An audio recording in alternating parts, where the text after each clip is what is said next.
हाय दोस्तों, मेरा नाम है संदीप और आप सभी का इस वीडियो में स्वागत कर रहा हूं। उम्मीद कर रहा हूं कि आप लोग स्वस्थ होंगे और मस्त होंगे।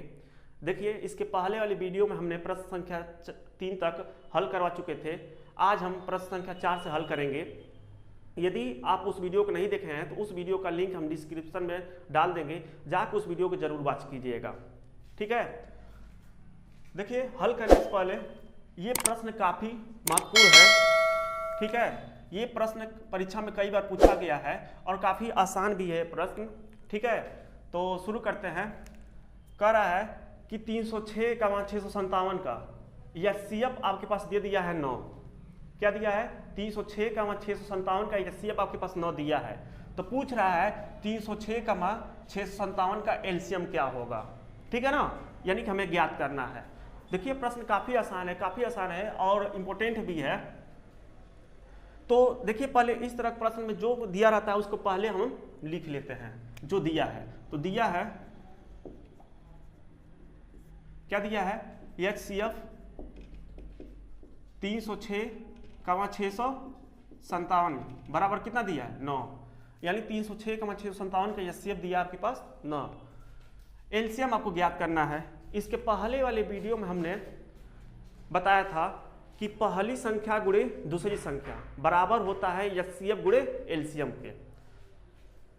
इसके पहले वाले वीडियो हमने बताया था कि पहली संख्या गुणे दूसरी संख्या बराबर होता है एचसीएफ गुणे एलसीएम के। ठीक है, वही सूत्र यहां पर अप्लाई करेंगे हम सब। तो हम जानते हैं कि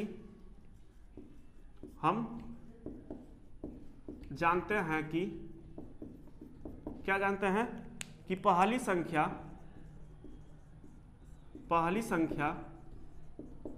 गुणे दूसरी संख्या बराबर क्या होता है? एचसीएफ गुणे एलसीएम, यही होता है। यहां से पहली संख्या और दूसरी संख्या पता करना है। तो देखिए, 306 आपके पास पहली संख्या है, 657 आपके पास दूसरी संख्या है। तो पहली संख्या हम लिखेंगे 306, गुणा है, गुणा लगा देंगे। दूसरी संख्या लिखेंगे 657 बराबर क्या? एचसीएफ। लेकिन एचसीएफ किसका दिया है? 306 का 657 का। तो एचसीएफ लिखेंगे 306 का 657, गुणा है, गुणा लगा देंगे। एलसीएम क्या दिया है? एलसीएम किसका पूछ रहा है? 306 का 657 का। ठीक है, इसको जैसे है उसको ऐसे उतार देना आपको,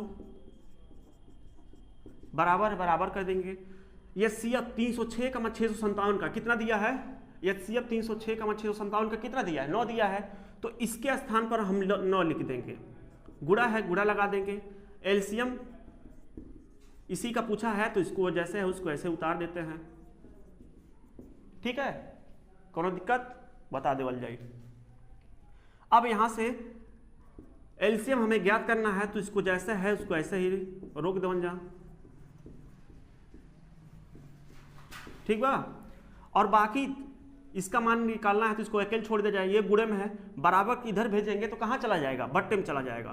तो 306 गुणे 657 बट्टे में 9। ठीक है, अब काट दीजिए इसको।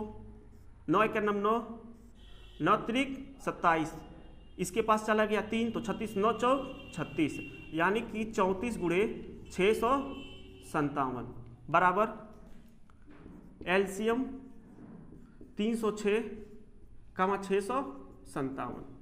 अब इसका इन्हीं का गुणा कर देना है, जो आएगा वो आपका क्या हो जाएगा? आंसर हो जाएगा। तो इसका गुणा हम इधर कर दे रहे हैं। 657 में हमें 34 से गुणा करना है। ठीक है, देखिए, 4 सते 28 के 8 हासिल 2, 4 पचे 20, 20 2 22 हासिल 2, 4 छाक 24 और 24 2 26 हासिल, 3 सते 21 के 1 हासिल 2, 3 पचे 15, 15 2 17 हासिल 1, 3 छाक 18, 18 1 19। ठीक है, 8 उतर गया, 3 उतर गया, 7 6 13 3 हासिल 1, 9 2 11, 11 1 12। ठीक है, 1 और 1 हासिलवा 2 आपके पास हो गया। यानी कि आएगा 22 338 बराबर एलसीएम 306,657। यही आपका फाइनल आंसर है।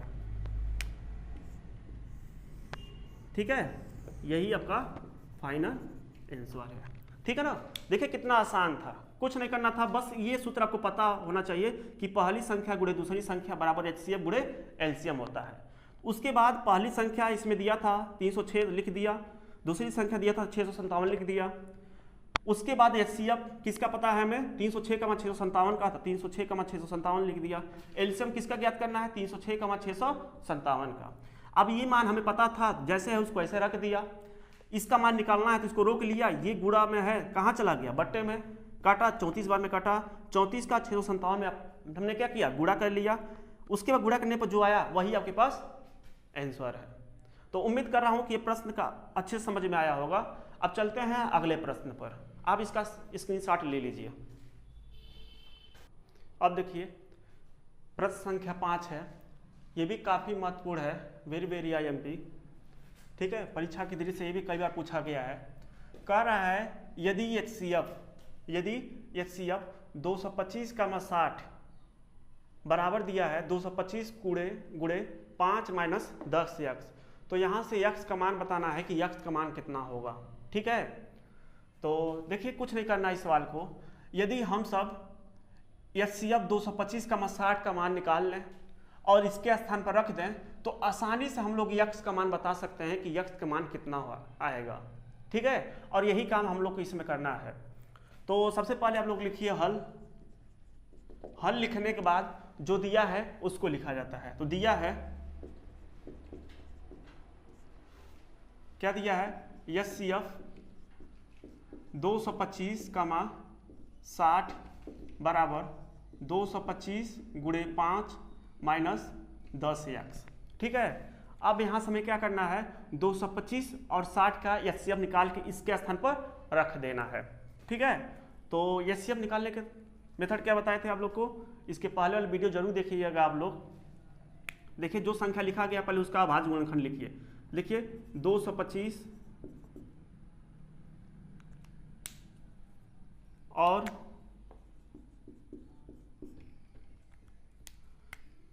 60 का अभाज्य गुणनखंड करने पर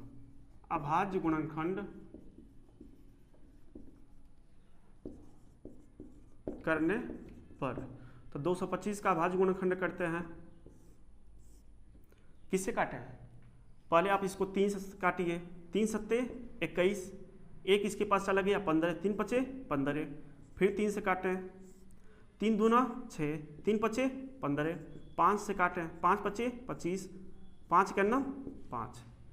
अब इस तरह 60 का भी अभाज्य गुणनखंड करें, 2 से काटें सबसे पहले, 2 तिहाई 6 0, फिर 2 से काटें, 2 करना 2, 2 पचे 10, 3 से काटें, 3 पचे 15, अब 5 से काटें 1 आएगा। ठीक है, तो इसका गुणनफल रूप क्या होगा, गुणनफल रूप क्या होगा इसका, 225 का यही जिससे काटें वही इसका गुणनफल रूप है, 3 गुणे 5 गुणे 5 गुणे और लास्ट में 1। इस तरह 60 का गुणनफल रूप क्या होगा, 2 गुणे 3 गुणे 5 गुणे लास्ट में 1। इसके बाद हमने क्या बताया था, आप सबको बताया था कि जो ऐसा अंक ढूंढना है जो दोनों में कॉमन हो। तो देखिए 1 3 इसमें है, 1 3 इसमें है, या इसको ले रख लेते हैं, तो ये 1 3 कॉमन मिल गया, जबकि इसका कॉमन इसमें नहीं है। 5 इसमें है, 5 इसमें है, 1 का 5 का मिला, लेकिन इस 5 का कॉमन इसमें नहीं है। 2 इसमें है लेकिन 2 उसमें ऊपर वाले में नहीं है। इसका मतलब इस 3 का कॉमन मिला, इस 3 का कॉमन यानी उभयनिष्ठ मिला, और 1 का उभयनिष्ठ तो है ही। अब इसका क्या निकालना है, इसका क्या निकालना हमें, HCF क्या आएगा किसका, 225 कमा 60 का। देखिए जो कॉमन मिला है उसी को गुणा करके लिख दीजिए। तो 1 3 मिला कॉमन और 1 5 मिला है और एक मिला यहाँ से, तो इसका कितना आएगा 3 पच्चे 15 आ गया। ठीक है, ये इसका HCF आ गया। HCF 15 आ गया, 3 × 5 यानी कि 15। अब हमें इसका पता चल गया है कि HCF इसका कितना आएगा।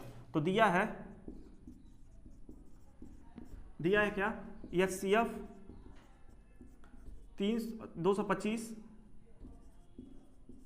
कमा 60 बराबर 225 × 5 माइनस 10x दिया है। ठीक है, अब हमें पता है कि 225 कमा 60 का HCF कितना दिया है 15 दिया है, तो इसके स्थान पर हम क्या लिख देंगे 15 बराबर, अब इसको जैसे है उसको वैसे ही आपको उतार देना है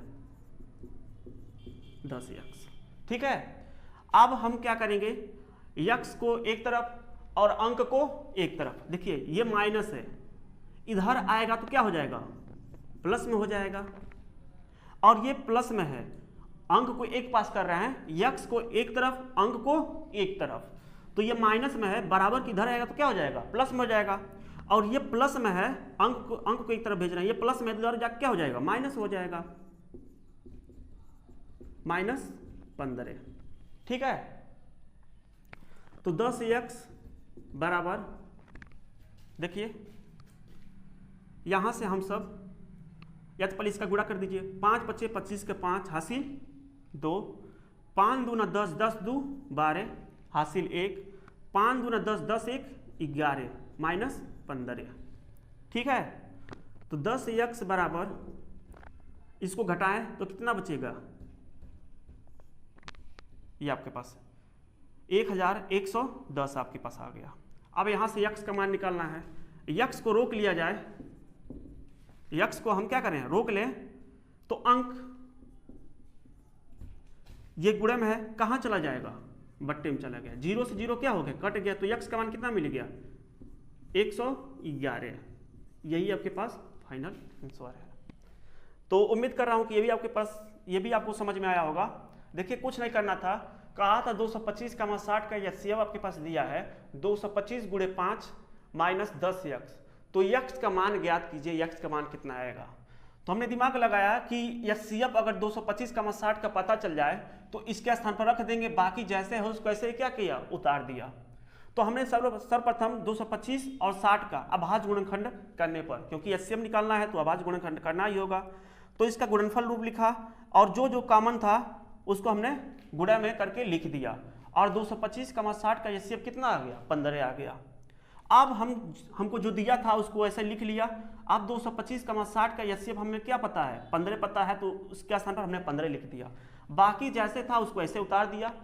बाकी एक दूसरे को अंक को एक तरफ और x को एक तरफ रखकर हमने x का मान निकाल दिया।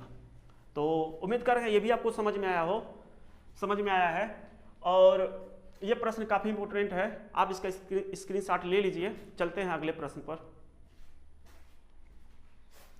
इसके बाद छठवां प्रश्न देखिए क्या कह रहा है। छठवां प्रश्न सेम चौथे प्रश्न की तरह है, सेम टू सेम उसी तरह लगेगा ये भी। यदि HCF 120 कमा 225 बराबर 15 है, तो एलसीएम ज्ञात करना है, 120 225 का मान बताना है, ज्ञात करना है। ठीक है, तो सेम चौथे की तरह है, इसको भी लगा लिया जाता है। तो जो दिया है लिख लेते हैं। दिया है HCF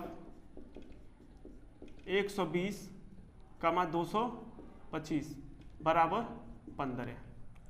इसके बाद लिखेंगे हम जानते हैं कि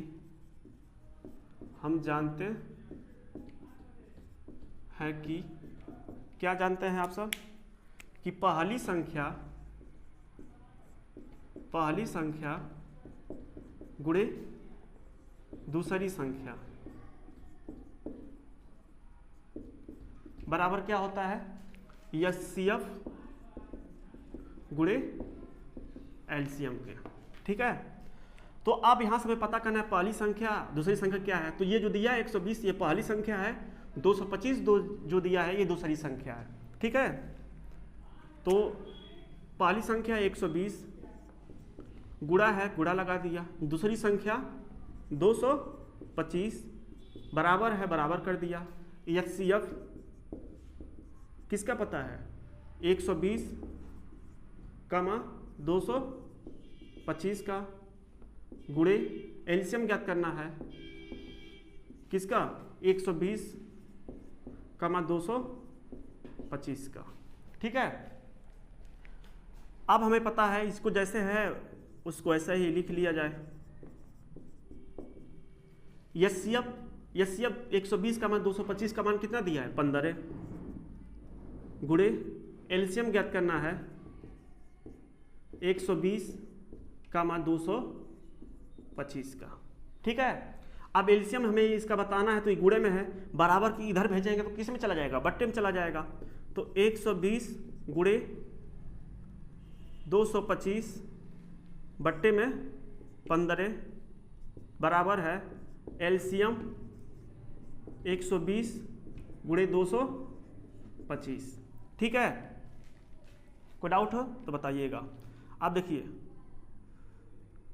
ये 15 बार में कट जाएगा। ठीक है, ये 15 बार में क्या हो जाएगा कट जाएगा, तो आएगा इसका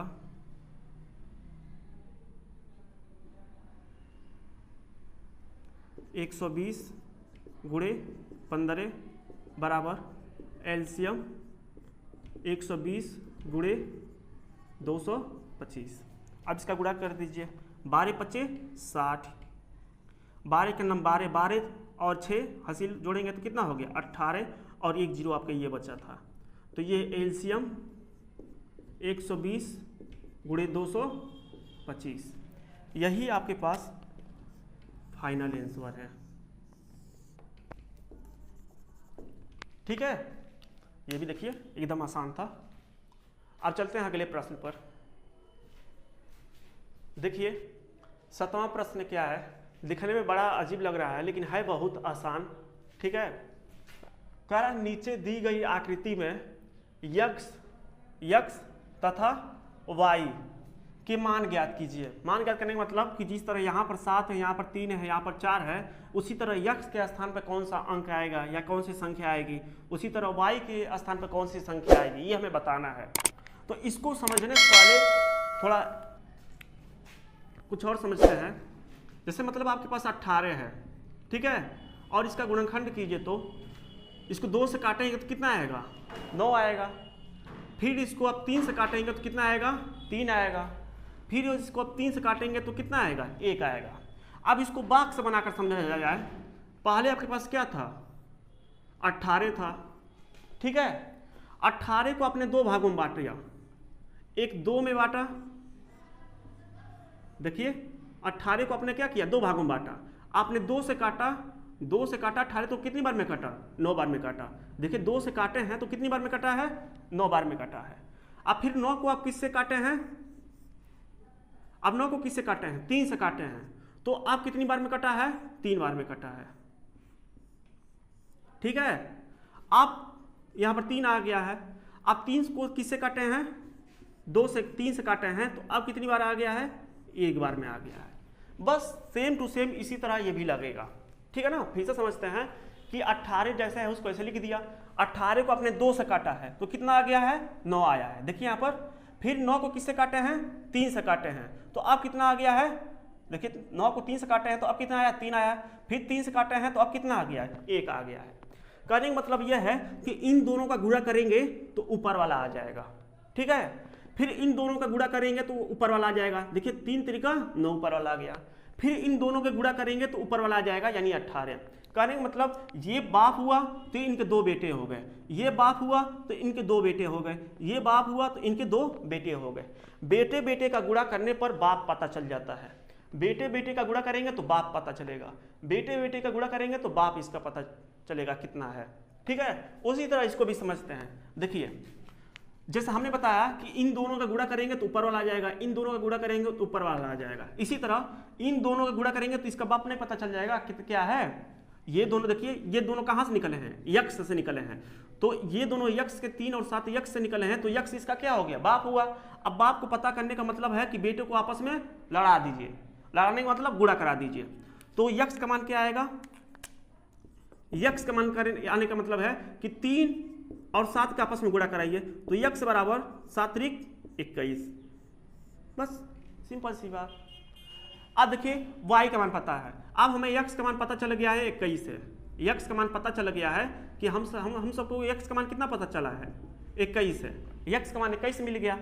अब हमें y को निकालना है, तो y के दो बेटे हैं, एक 4 है और एक x का मान 21। इन दोनों को आपस में गुणा करा दीजिए तो बाप पता चला गया।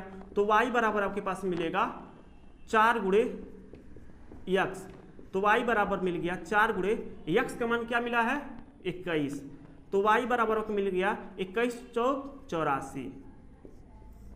बस सिंपल सी बात, कितना आसान था, समझ में आता ना, एकदम आसान। फिर अगले प्रश्न में चलन जा। देखिए 8वां प्रश्न क्या कह रहा है, कह रहा है 18 और 117 के HCF, यानी कि 18 और 117 का HCF जो है 18m माइनस 117 के रूप में दर्शाया गया है। दर्शाने का मतलब कि 18 117 का HCF 18m माइनस 117 दिया है। तब कह रहा है यहां से यम का मान ज्ञात कीजिए, यम का मान क्या होगा, और कह रहा है साथ ही 18 और 117 का एलसीएम भी बताना है कि 18 और 117 का एलसीएम क्या है होगा। देखिए पहली बात तो ये प्रश्न काफी इंपोर्टेंट है, ये भी कभी बार परीक्षा में पूछा गया है, ठीक है, तो इसको आईएमपी कर लीजिएगा। और सबसे पहले लिखते हैं हम सब हल, जो दिया है उसको पहले लिख लेते हैं। कहा है कि 18 और 17 का HCF 18m माइनस 117 के रूप में दर्शाया गया है, नहीं दिया गया है। कहा है 18 का मान 117 का जो HCF है वो HCF कितना दिया गया है 18m माइनस 117 के रूप में दर्शाया गया है। दर्शाने मतलब कि इतना दिया गया है। तो हमें यहाँ यम का मान ज्ञात करना है, क्या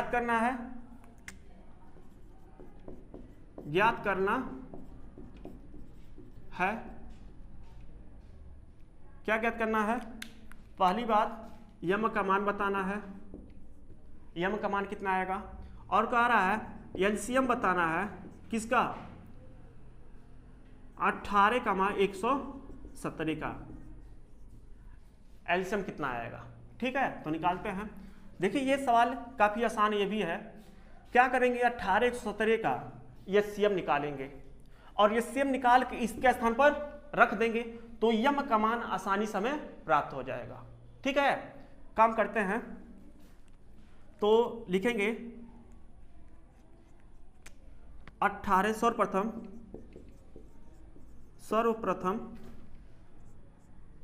18 का मान 117 का अभाज्य गुणनखंड करने पर, अभाज्य गुणनखंड करने पर, क्योंकि एचसीएफ निकाल रहे हैं तो अभाज्य गुणनखंड करना ही होगा। तो 18 का अभाज्य गुणनखंड है, पहले 2 से काटें, 2 9 18, फिर 3 से काटें, 3 3 9, फिर 3 से काटें, 1 आ गया। 117 का देखें, इसको 3 से काटें, 3 3 9, 3 3 9, इसके पास कितना चला गया 2, यानी 7 के पास 2 चला गया तो 27 हो गया। 3 9 27, फिर 3 से काटें, 3 1 9 3, 3 3 9, आप किससे कटेगा 13 से कटेगा, ठीक है। तो इसका गुणनफल रूप क्या होगा, गुणनफल रूप लिखा जाएगा 18 का तो कितना आएगा 2 गुणे 3 गुणे 3 गुणे लास्ट में 1, और इसका 117 का लिखा जाए तो 117 का कितना आएगा 3 गुणे 13 गुणे और लास्ट में 1। अब इसके बाद हम सब क्या करेंगे, इसके बाद हम लोग एचसीएफ निकालेंगे। एचसीएफ किसका निकालना है 18 और 117 का, 18 का मान 117 का।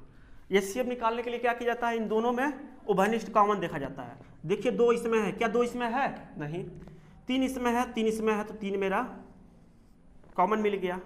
3 इसमें एक और है, लेकिन 3 इसमें, यहाँ भी तो 3 है, देखिए यहाँ भी 3 है, 3 कॉमन हो गया। 13 इसमें है, क्या 13 इसमें है नहीं, इसका मतलब 2 बार 3 मिला है, 2 बार 3 मिला है, 3 गुणे 3, और लास्ट में देखिए एक एक भी आ रहा है तो 1 लिख देंगे, तो इसका HCF कितना मिल जाएगा, 3 3 का 9 मिल गया। ठीक है, सिंपल सी बात। अब हमें पता है कि HCF 18 और 17 का कितना होगा, कितना आएगा, 9 आएगा। तो जो दिया है उसको लिख लेते हैं। दिया है, क्या दिया है, HCF 18 117 का बराबर कितना दिया है, 18m - 117। ठीक है, अब HCF 18 117 का हम लिख सकते हैं, कितना हम पता है, 9 बराबर 18m - 117। ठीक है, अब यहाँ से हमें यम का मान निकालना है, तो यम को एक तरफ और अंक को एक तरफ करेंगे। तो देखिए अंक को एक तरफ करें, यम माइनस है, 9 की इधर आएगा तो क्या हो जाएगा, प्लस, और बचेगा 18 यम बचेगा। देखिए 9 और 7 कितना हो गया, 16 6 हासिल 1 और 1 मिलकर कितना हो गया, 2 126 बराबर 18 यम। ठीक है, अब यहाँ से यम का मान निकालना है, तो यम का मान निकालेंगे तो कितना आएगा, ये गुणे में कहाँ चला जाएगा, बट्टे में, 18 अरे 126 बट्टा 18। ठीक है, ठीक है, अब इसको काटते हैं। यम का मान कितना बचेगा, देखो इसको काटिए, पहले छोटे अंक किससे काटें, वैसे तो 18 बार में कट जाएगा, लेकिन छोटे छोटे अंक में काट के दिखा रहे हैं। देखिए 3 से काटिए, 3 छक 18, 3 चौक 12, 3 दूना 6। अब इसको काटिए, 6 का नम 6, 6 सत्ते 42, यानी यम का मान कितना आएगा, 7। ठीक है ना, वैसे पता है 18 सत्ते 126 होता है, लेकिन छोटे छोटे अंक में काट के हमने बताया है। ठीक है, ये यम का मान कितना मिल गया, 7। यम का मान हमें पता करने के लिए कहा था कि यम का मान कितना होगा, तो यम का मान कितना मिल गया, 7 मिल गया। अब कहा है एलसीएम भी हमें ज्ञात करना है 18 117 का, तो एलसीएम भी ज्ञात कर लेते हैं। ठीक है, देखिए हमें अब पता चल गया है कि HCF किसका 18 117 का 9 दिया है, तो एलसीएम भी पता चल जाएगा आराम से, क्योंकि हमें पता है कि पहली संख्या गुणे दूसरी संख्या बराबर HCF गुणे एलसीएम होता है। और इस तरह प्रश्न हम लोग हल किए हैं, तो लिखेंगे हम जानते हैं कि पहली संख्या गुणे दूसरी संख्या बराबर क्या होता है, HCF गुणे एलसीएम, यही होता है ना, HCF गुणे एलसीएम। पहली संख्या कितना है, 18 गुणे दूसरी संख्या कितना है, 117 बराबर है HCF किसका हमें निकालना है, किसका पता है, 18 117 का, 17 का एलसीएम हमें पता करना है 18 117 का। ठीक है, 18 117 बराबर HCF किसका निकालना पता है, 9। HCF पता है 18 117 का 9, तो इसके स्थान पर 9 लिख देंगे, बाकी जैसे है उसको ऐसे ही उतार देना है। ठीक है, अब इसका मान ज्ञात करना है, तो कहाँ चला जाएगा, बट्टे में चला जाएगा, तो 18 गुणे 117 बट्टे में 9 बराबर एलसीएम 18 117 का। ठीक है, काटिए 9 दूनी 18, तो बचेगा 2 गुणे 117 बराबर एलसीएम 18 117 गुणा कर लीजिए, 2 सत्ते 14 4 हासिल 1, 2 1 2 2 1 3, 2 1 2 आ गया आपके पास 18 117 का, यही आपके पास आंसर हो गया। देखिए एलसीएम 18 117 का कितना आएगा, आएगा 234। ठीक है, और HCF कितना है 9, बाकी जो पूछा था लगा लिए। एक बार और रिवीजन कर लिया जाता है, कहा है 18 और 17 का HCF 18 m - 117 के रूप में दर्शाया गया है, तब यम का मान ज्ञात कीजिए। साथ ही 18 और 170 का एलसीएम भी आपको ज्ञात करना है। ठीक है, तो सर्वप्रथम जो दिया था HCF 18, 170 बराबर 18m - 170, इसके स्थान पर लिख दिया। ज्ञात क्या करना है, क्या पूछा हमसे, यम का मान पूछा है और एलसीएम 18, 170 का पूछा है। तो सर्वप्रथम यम का मान निकालने के लिए आपको इसका HCF पता होना चाहिए। तो 18, 170 का हमने अभाज्य गुणनखंड किया। अभाज्य गुणनखंड करने पर जो जो कॉमन था उसको गुणा करके लिख लिया, तो हमारे पास मिल गया HCF। अब HCF पता है तो इस तरह हमने क्या किया, यम का मान निकाल दिया। अब जब यम का मान मिल गया तो एलसीएम पूछा था, हमें पता है कि पहली संख्या गुणे दूसरी संख्या बराबर HCF गुणे एलसीएम होता है। तो पहली संख्या 18 है, दूसरी संख्या 170 बराबर HCF 18, 170 गुणे एलसीएम 18, 170। इस तरह हमने क्या किया, एलसीएम भी निकाल दिया। तो उम्मीद है कि आप लोग को ये प्रश्न समझ में आया है। तो अब चलते हैं अगले प्रश्न पर। अब देखिए 9वां प्रश्न क्या है, ये भी प्रश्न काफी महत्वपूर्ण है, ये भी कई बार परीक्षा में पूछा गया है। कह रहा है जांच कीजिए कि क्या किसी प्राकृतिक संख्या n के लिए संख्या 6 के पावर n अंक 0 पे समाप्त हो सकती है कि नहीं। कह रहा है जांच कीजिए कि क्या किसी प्राकृतिक संख्या n के लिए संख्या 6 के पावर n 0 पे समाप्त हो सकती है कि नहीं। देखिए कोई भी संख्या अगर 0 पे समाप्त होना चाहती है तो उस संख्या का अभाज्य गुणनखंड करने पर उसका गुणनफल रूप एक बार, कम से कम एक बार 2 गुणे 5 के रूप का जरूर आना चाहिए। अगर 2 गुणे 5 के रूप का आ गया उस संख्या का अभाज्य गुणनखंड करने पर, तब तो वो 0 समाप्त होगी। अगर उसका अभाज्य गुणनखंड करने पर 2 गुणे 5 का रूप का नहीं हुआ तो कभी भी वो 0 पे समाप्त नहीं होगी। तो इसी तरह हम 6 का क्या करेंगे, अभाज्य गुणनखंड करेंगे और देखेंगे ये 2 गुणे 5 के रूप का है कि नहीं। अगर 2 गुणे 5 के रूप का आ गया गुणनखंड रूप इसका, तब तो 6 के पावर n 0 पर समाप्त हो सकती है किसी प्राकृतिक संख्या n के लिए। अगर ये 2 गुणे 5 का रूप का नहीं आया है इसका अभाज्य गुणनखंड करने पर, तो कभी भी ये 6 के पावर n 0 पर समाप्त नहीं हो सकती। इसी बात को लिखा जाएगा। तो हल लिखते हैं, लिखेंगे यदि कोई संख्या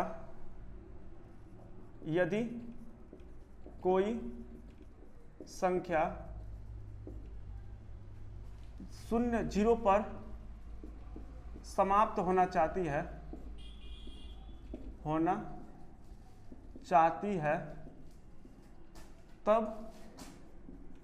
उस संख्या का अभाज्य गुणनखंड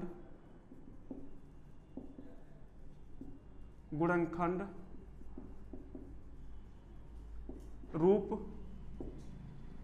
कम से कम एक बार 2 गुणे 5 के रूप का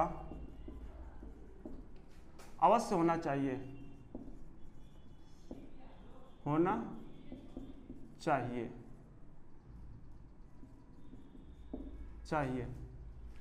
अतः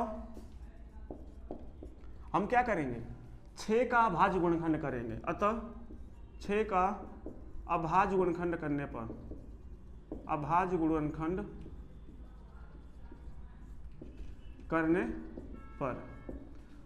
तो अभाज्य गुणनखंड करते हैं, 2 से काटे 2 तिहाई 6, फिर 3 से काटे 3 का 9 3।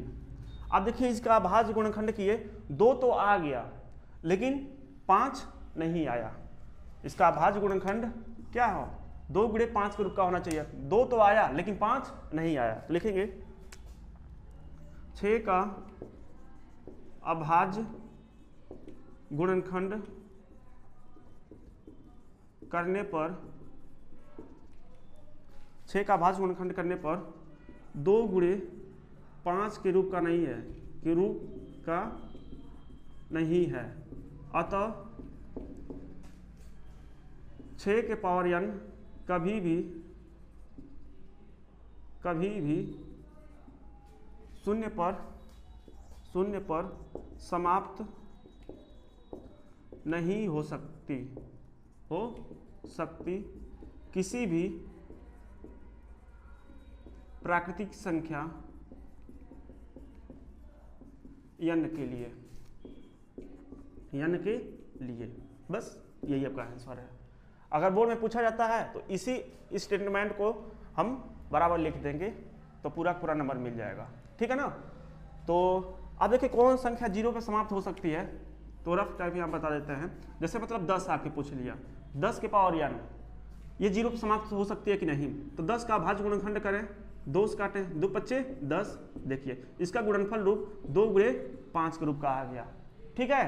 तो 2 गुणे 5 के रूप का आ गया, तो ये 10 के पावर n 0 पे समाप्त हो सकती है। इस तरह देख लीजिए 20, 2 से काटें 10, फिर 2 से काटें 5, फिर 5 से काटें 1, तो इसका गुणनफल रूप 2 गुणे 5 गुणे 5। एक से अधिक भी आर आ जाए कोई दिक्कत नहीं, लेकिन कम से कम एक बार तो आना ही चाहिए, तभी वो 0 पे समाप्त हो सकती है, अन्यथा नहीं। तो एक बार आ गया है 2 गुणे 5 के रूप का, तो ये भी 0 पे समाप्त हो सकती है। 8 0 पे समाप्त हो सकता है कि नहीं, 2 से काटें तो 4, फिर 2 से काटें 2, फिर 2 से काटें 1, तो इसका गुणनफल रूप देखिए 2 तो आया लेकिन 5 नहीं आया, दोनों अंक आना चाहिए, 2 गुणे 5 के रूप का होना चाहिए, तो 8 भी 0 पे समाप्त नहीं हो सकती। तो उम्मीद करते हैं यह भी प्रश्न आपको समझ में आया है। अब चलते हैं अगले प्रश्न पर। इसके बाद 10वां प्रश्न देखिए क्या है।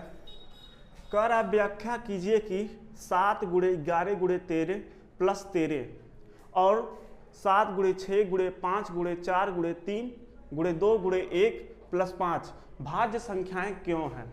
हमें बताना है कि भाज्य संख्याएं क्यों हैं। तो एक बार भाज्य संख्या को समझ लेते हैं। भाज्य संख्याएं क्या है। भाज्य, अभाज्य और भाज्य दो संख्याएं होती हैं, अभाज्य और भाज्य, ठीक है। अभाज्य और भाज्य। अभाज्य संख्या क्या होता है, जो खुद से कटे और किसी भी अंक से न कटे। ऐसी संख्या जो खुद से कटे, स्वयं से कटे और किसी भी अंक से न कटे, वह भाज्य संख्या। जैसे 2 से ही कटेगा और किसी संख्या से नहीं कटेगा। 3 से ही कटेगा और किसी भी अंक से या किसी भी संख्या से नहीं कटेगा। 4 2 से कट जाएगा, 4 से भी कटेगा तो ये नहीं होगा। 5 खुद से कटेगा और किसी भी अंक से नहीं कटेगा।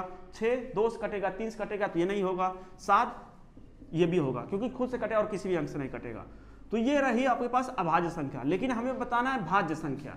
भाज्य संख्या मतलब जितनी भी अभाज्य संख्या है उसको छोड़ दिया जाए, जितना भी बचेगा वो आपके पास क्या हो जाएगा, भाज्य संख्या हो जाएगा, ठीक है। जितनी भी अभाज्य संख्या है उसको अगर छोड़ दिया जाए तो जो बचेगी वही आपके पास क्या हो जाएगी, भाज्य संख्या। तो कौन बचेगा आपके पास, 4 बचेगा, 6 बचेगा, 8 बचेगा, 9 बचेगा और इसके बाद आपके पास 10 बचेगा। इन सब क्या है, भाज्य संख्या है। और भाज्य संख्याएं देखेंगे तो ये तो 4 से कटेगा, 2 से कटेगा और 1 से कटेगा। इसको देखेंगे तो 3 से कटेगा, 2 से कटेगा और 1 से देखेगा। दो ही संख्या देखिए, दोनों संख्याओं का जो गुणनफल रूप है वो 2 से अधिक आ गया है, यानी 2 से अधिक आ गया है।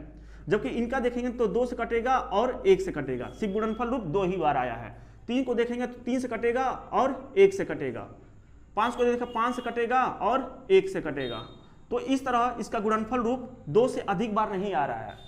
अभाज्य संख्या का गुणनफल रूप 2 से अधिक बार नहीं आ रहा है, लेकिन भाज्य संख्या का गुणनफल रूप देखेंगे, जैसे 4 का तो 4 से कट रहा है, 2 से कट रहा है और 1 से कट रहा है। तो इसका गुणनफल रूप 2 से अधिक बार आया। और यही हम साबित कर दें कि ये जो संख्याएं लिखी गई हैं इनका गुणनफल रूप 2 से अधिक बार आया है, तो हम बता सकते हैं कि ये भाज्य संख्याएं क्यों हैं। बात समझ में आया कि नहीं, एकदम सिंपल सी बात है, बस सिंपल सी बात है। जितनी भी अभाज्य संख्याएं होती हैं उनका गुणनफल रूप 2 से अधिक बार नहीं हो सकता, जबकि भाज्य संख्याओं का गुणनफल रूप 2 से अधिक बार हो सकता है। और यही हमें बताना है कि इन संख्याओं का गुणनफल रूप 2 से अधिक बार है, इसलिए ये भाज्य संख्याएं हैं। बस सिंपल सी बात है, यही हम इसमें लिखेंगे। तो पहला क्या है, दिया है, क्या दिया है, 7 गुणे 11 गुणे 13 प्लस 13। हम क्या करेंगे, इसमें से देखिए 13 यहां भी है और 13 यहां भी है, तो 13 हम कॉमन ले लेते हैं, उभयनिष्ठ ले लेते हैं, तो बचेगा 7 गुणे 11 प्लस 1। देखिए 7 बचेगा, 11 बचेगा, 13 तो बाहर चला गया, प्लस 1 बचेगा 13। देखिए 11 77, 77 प्लस 1। अब यहां बचेगा 13 गुणे 77 1 78। इसके गुणे में 1 लिख सकता हूं ना, गुणे में देखिए 1 लिख दिया। अब इसका गुणनफल रूप जो है 2 से अधिक बार आ गया। देखिए 1 2 3 2 से अधिक बार आ गया है। तो अब हम कह सकते हैं कि ये भाज्य संख्याएं क्यों हैं। तो लिखेंगे दी गई संख्या का गुणनफल रूप 2 से अधिक बार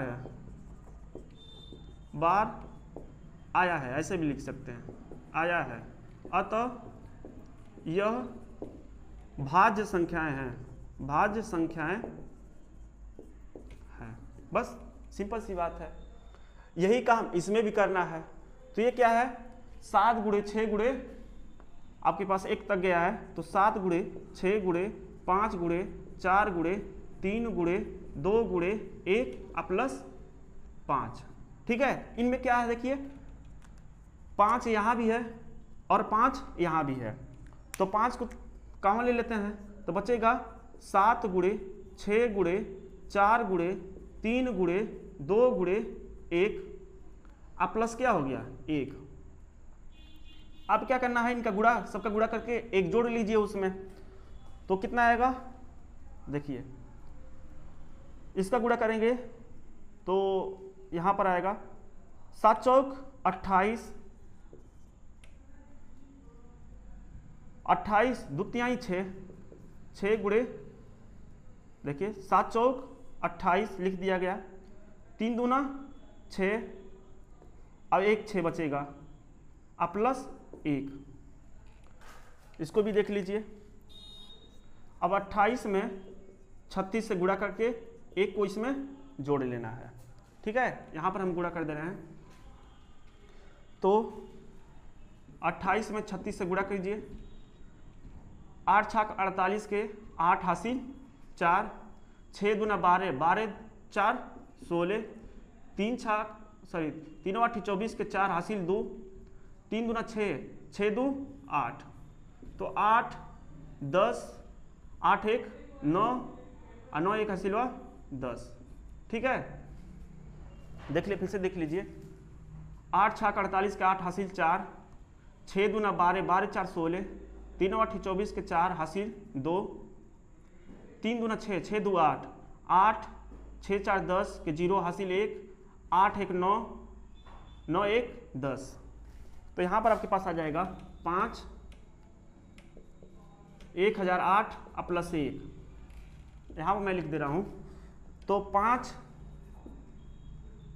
और इसको देखेंगे 1009, इसको जोड़ेंगे तो 1009 आएगा। गुणे में 1 तो लिख ही सकते हैं, गुणे में 1 तो लिख ही सकते हैं, कोई परवाह नहीं पड़ेगा। अब इस तरह इसका गुणनफल रूप 2 से अधिक बार आ गया है। अब इसी स्टेटमेंट को यहाँ पर क्या करना है, लिख देना है। उसके बाद जो आपका ये दोनों प्रश्न हल हो गया, इसमें जो पूछा था। तो उम्मीद करते हैं एकदम सेम टू सेम यही प्रश्न यहाँ पर लिखना है, यही जो स्टेटमेंट लिखे हैं कि दी गई संख्याएं का गुणनफल रूप 2 से अधिक बार आया है, अतः ये संख्या भाज्य है। ठीक है ना, इसको ये फिर यहाँ पर लिख देना है। इस तरह ये भी प्रश्न हल हो गया। अब अगले प्रश्न पे चलते हैं।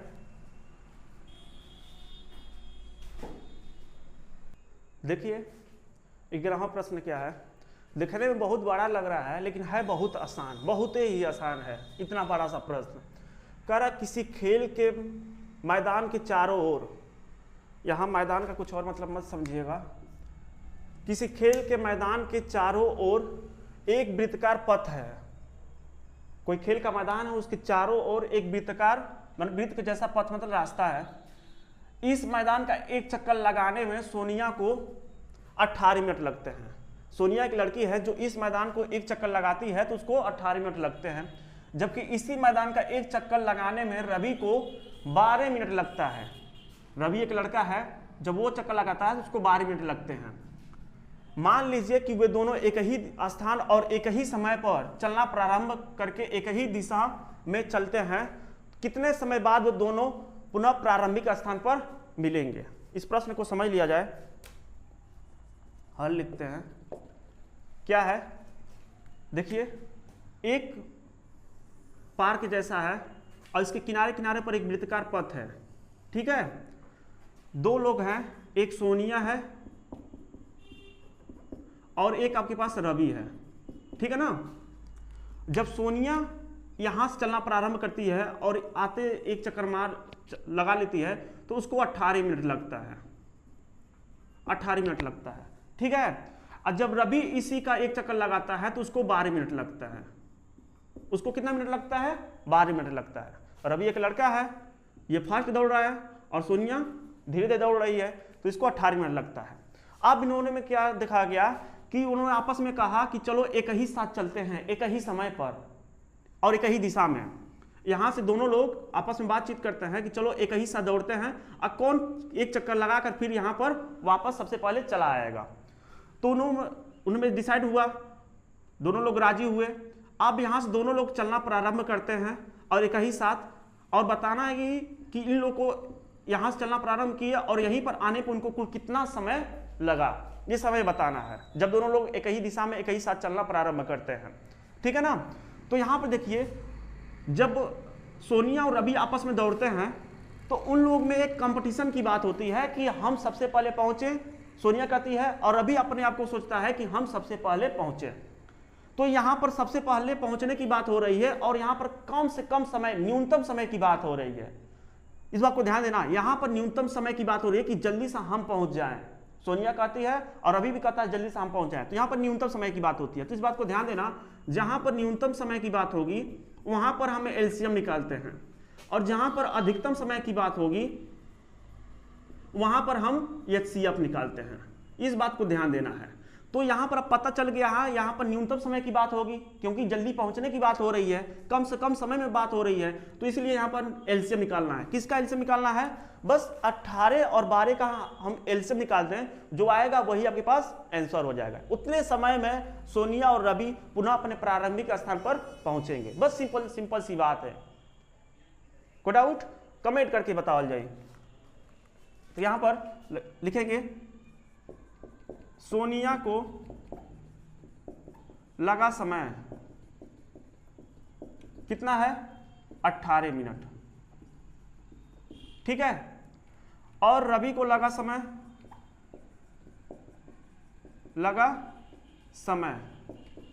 कितना है? 12 मिनट। यहां पर मैं लिख दे रहा हूं न्यूनतम समय की बात हो रही है, इसलिए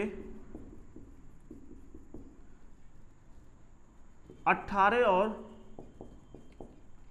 12 का एलसीएम ज्ञात करनी है। यह मैं लिख दे रहा हूं, यह बोर्ड में मैं नहीं लिखना है, बस आप लोग के लिए लिख दे रहा हूं कि ये बात याद हो। अब क्या कर देना है? 18 का और 12 का एलसीएम ज्ञात करना है, तो इसका अभाज्य गुणनखंड करना ही होगा। 2 से काटें 2 9 18, फिर 3 से काटें 3 3 का 9, फिर 3 से काटें 1 आ गया। 2 से काटें तो 6 आ गया, 2 से काटें तो 3 आ गया, फिर 3 से काटें तो 1 आ गया। गुणनफल रूप देखें, रूप क्या होगा इसका? 18 का लिखा जाए 2 गुणे 3 गुणे 3 और गुणे लास्ट में 1।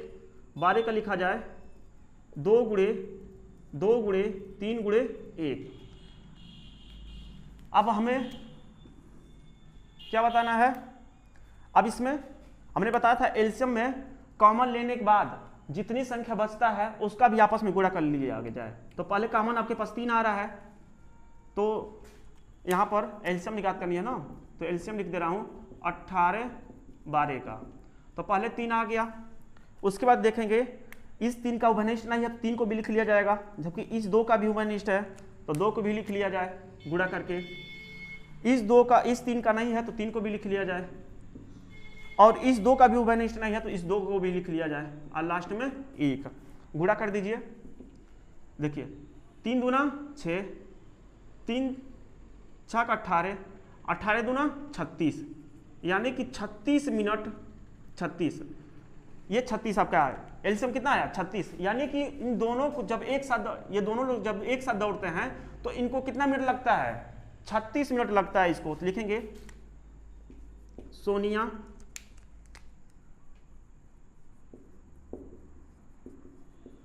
और रवि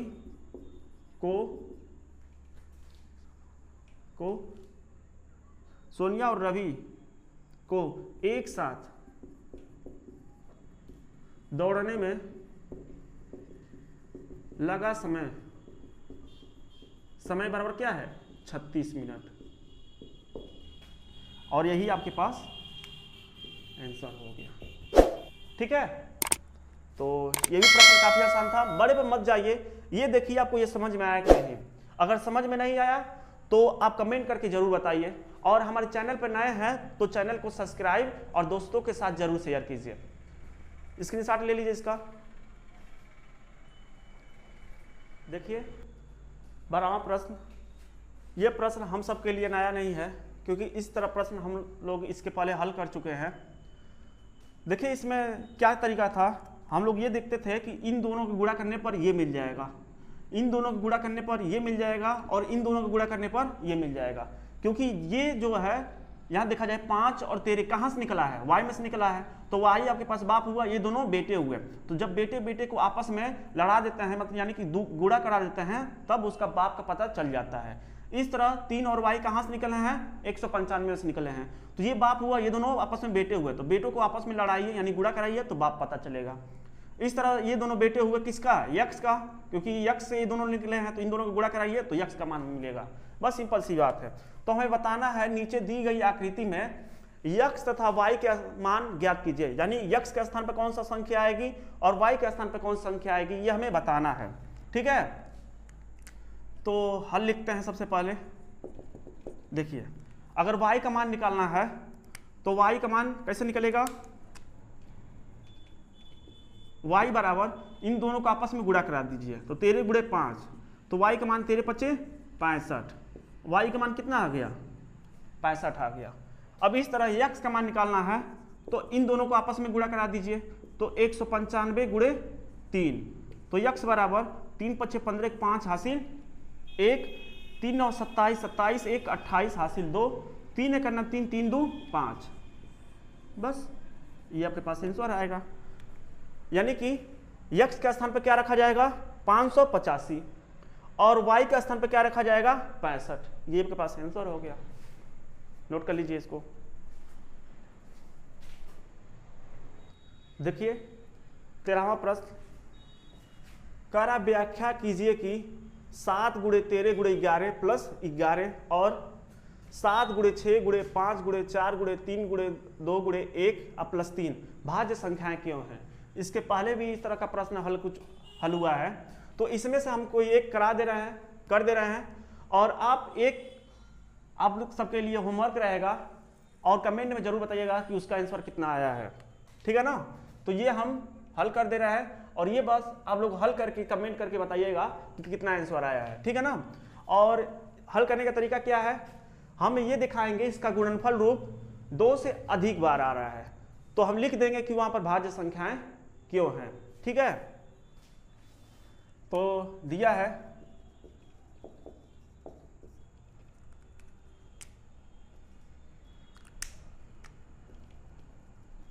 7 गुणे 13 गुणे 11 प्लस 11। ठीक है, इन दोनों में क्या उभयनिष्ठ है 11, यानी 11 कॉमन है, तो बचेगा 7 गुणे 13 प्लस 1।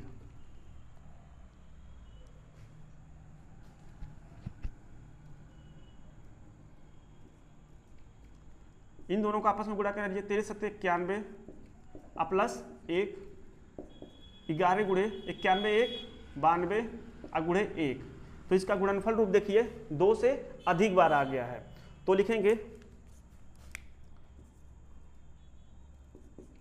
दी गई, यानी कि इसको ऐसे लिख लीजिए 11 गुणे 92 गुणे 1 का गुणनफल रूप 2 से अधिक बार है, अतः यह एक भाज्य संख्या है।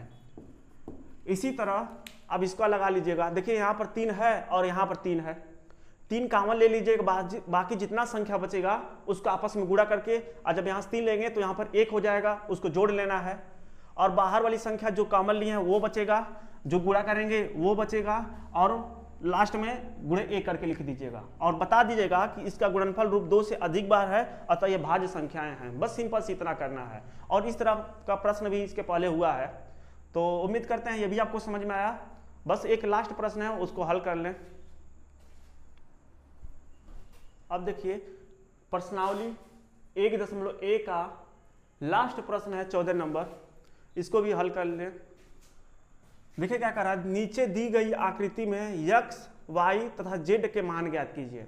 और इस तरह का बहुत आसान प्रश्न होता है, ठीक है। हमें पता होता है जिनमें से 2 लोग निकले होते हैं उन दोनों को गुणा कराने पर वो संख्या पता चल जाता है। जैसे मतलब 161 में से 2 लोग निकला है, 7 और z, इन दोनों का गुणा कराएंगे तो 61 का मान आएगा। y में से 2 लोग निकले हैं तो इन दोनों गुणा कराएंगे तो ये मान आएगा, इन दोनों गुणा कराएंगे तो ये मान आएगा, और इन दोनों गुणा कराने पर ये मान आता है, ठीक है। तो काफ़ी आसान है, हल कर लें इसका। देखिए पहले हम लोग यक्स का मान निकाल लेते हैं। पहले यक्स का मान, आपको पता है कि इन दोनों गुणा करने पर यक्स का मान मिलेगा। तो यक्स बराबर क्या होगा, 2 गुणे 33 81। तो यक्स का मान कितना आएगा, 2 × 9 2, 2 × 8 16, 86 ले 1, 2 × 3 6 1 7, 2 × 3 6। ये आपके पास यक्स का मान मिला। अब इस तरह y का मान निकाल लें। y बराबर क्या होगा, 7 गुणे 161। तो y बराबर 7 के 9 7, 7 छक 42 के 2 हासिल 4, 7 के 9 7 4 11। अब यहां से z का मान निकाल लें। आपको पता है 161 का मान क्या होगा, इन दोनों के गुणनफल के बराबर होगा 7 गुणे z। अब z को रोक लिया जाए, ये 7 किस में, गुणे में, बराबर की इधर आ जाएगा तो क्या हो जाएगा, बट्टे में, बट्टे में 7। तो z बराबर आपके पास हो जाएगा, देखिए 7 दूना 14, इसके पास चला गया 2, 7 × 21 यानी कि 23। इस z का मान ये आपके पास फाइनल आंसर, ठीक है। इस तरह y में क्या रखा जाएगा, 1127, और z में क्या रखा जाएगा, 23, और x में क्या रखा जाएगा, 6762। तो उम्मीद करते हैं कि ये प्रश्नावली आपको समझ में आया है। अगर यदि आपको समझ में आया है तो दोस्तों के साथ शेयर कीजिए, हमारे चैनल को सब्सक्राइब कीजिए, ठीक है। और मिलते हैं अगले वीडियो में। आज के लिए बस इतना ही। जय हिंद।